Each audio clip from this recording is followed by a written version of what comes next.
Hey friends, Diane here. The last devotional I want to share with you is one you might not expect. In day 28, called Nets, the authors begin the conversation talking about how often Jesus talked about hell. They say he actually talked about it a lot. Yep, that's right.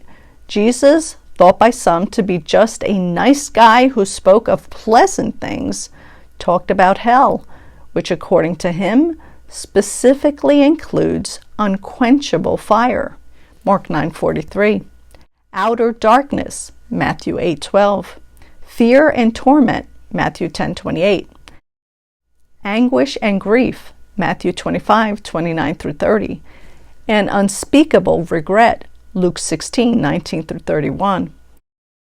While the subject isn't an enjoyable one, it's really important, because if we don't spend time thinking about what Jesus came to save us from, we may spend even less time thinking about and accomplishing what he saved us for.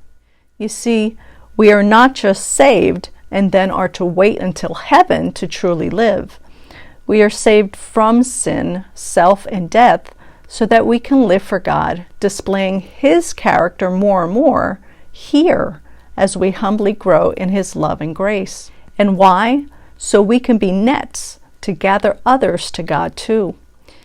It is way above our pay grade to figure out who is going to heaven and who is not.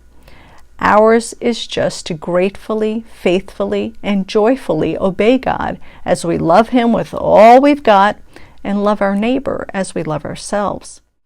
If we will focus on fulfilling those two greatest commandments, everything else in our lives will fall into place. And even for this, we still are in desperate need for God's help. We are never to try to sort out what our nets haul in. That's not our job. Listen to what these authors say. Instead, we're supposed to spend our days telling others what God has done for us, in the hope that they too will believe and be saved. That's the gig. We are nets that gather because, like our Savior, we want to see his creation rescued and restored, to see every kind of person be welcomed into the kingdom of heaven by the God who made and loves them.